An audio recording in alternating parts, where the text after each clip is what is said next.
When swimming in the red ocean no longer makes strategic sense, make the shift to the blue ocean. And to present this topic is Tanisha Adams from Civic Eye. Tanisha currently serves as the head of product for Civic Eye and joined the company in February. As head of product, she defines and executes product strategy, allowing us to drive market-leading software to our customers. Welcome, Tanisha. Thank you, thank you. Well, good afternoon, everybody. I'm excited to be here. Let's see if I can get this thing to work first. It's okay, I don't have to have it work. So yeah, thank you. So happy to be here, see everybody out here, all these women in technology. It's great. So is anyone familiar with the red ocean, blue ocean strategy? I got one person. That's all right. That's great. So let me just tell you a little bit about the strategy, and hopefully you'll find some value in potentially using it in your businesses. So for the red ocean strategy, that's where most companies live. It's full of competition, it's saturated.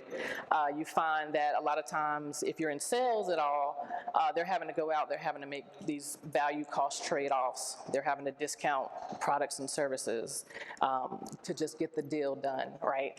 And so you're also having to, basically the demand is already there, right? So again, the competition is high. The other piece is you're always constantly having to differentiate your products and services, why yours is better than the other competitor, and you're making these trade-offs constantly. But what you are doing, which is a win for the business, is that you're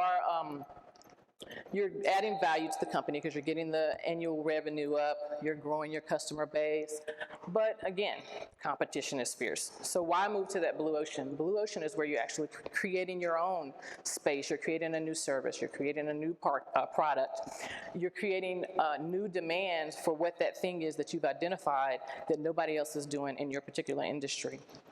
That's a win. In addition to that, by creating the demand, you're getting your company's name out there. You are also, again, continuing to add to your company's annual revenue, and you're building the growth that your company is wanting you to do. This is the overall strategy. It's very brief, but let's talk a little bit about what companies that we're probably all very familiar with that are doing this really well already. So many of us probably already either have heard of Salesforce, use it, have used it. It's a well-known name, right? Well, they are very familiar and use very often the blue ocean strategy. One of the ways that they did it originally was it was basically opening up opportunities for smaller and mid-sized businesses to actually be able to purchase CRM products and services, because long ago, not that long ago, but it was only available and accessible to your enterprise type businesses because of the cost, because of how long it took to implement. So Salesforce created a blue ocean for themselves and made it where those small and mid-sized companies could actually get a CRM product or service at a cost that they could actually afford. For any of the developers out there, you may be familiar with Twilio. Twilio, they came in and created a blue ocean for themselves as well. Their focus was a little different than many companies in that instead of focusing on the actual products and services, they focused on the people, they focused on the developers.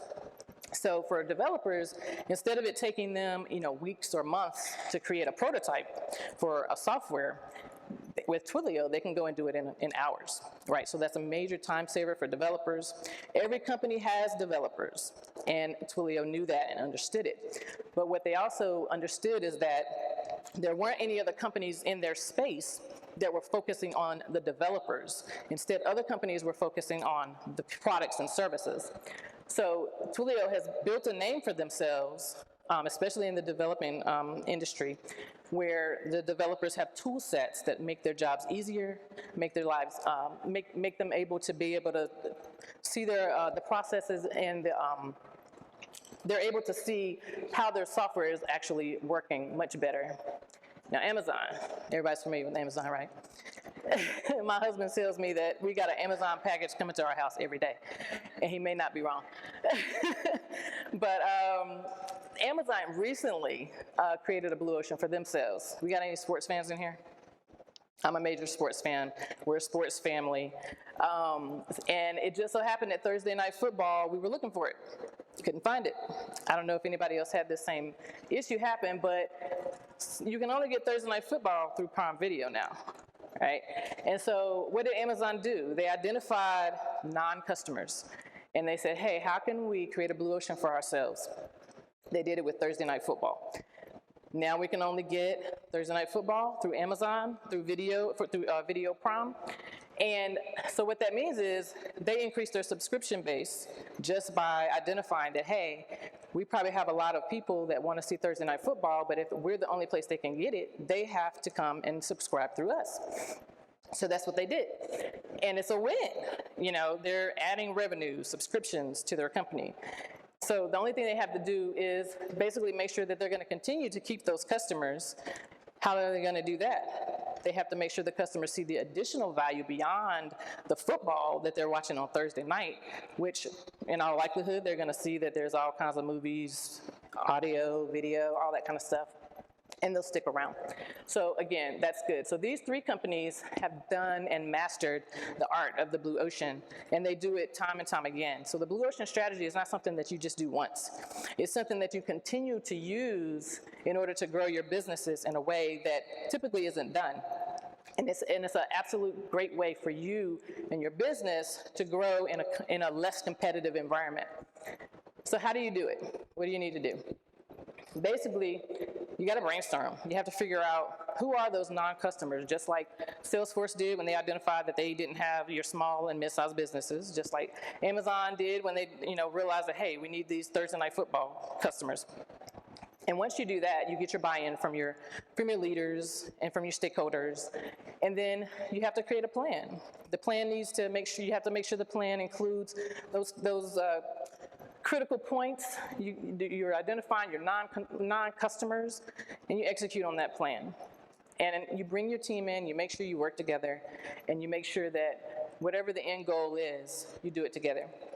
So I don't know if this has been helpful to anybody in the audience, but if it has, there's a lot of information out there on the whole blue ocean, red ocean strategy. It's a great way to grow your company, grow your business, and it's a great way to reduce the competition that you're having to deal with and create your own space in your own market. Thanks.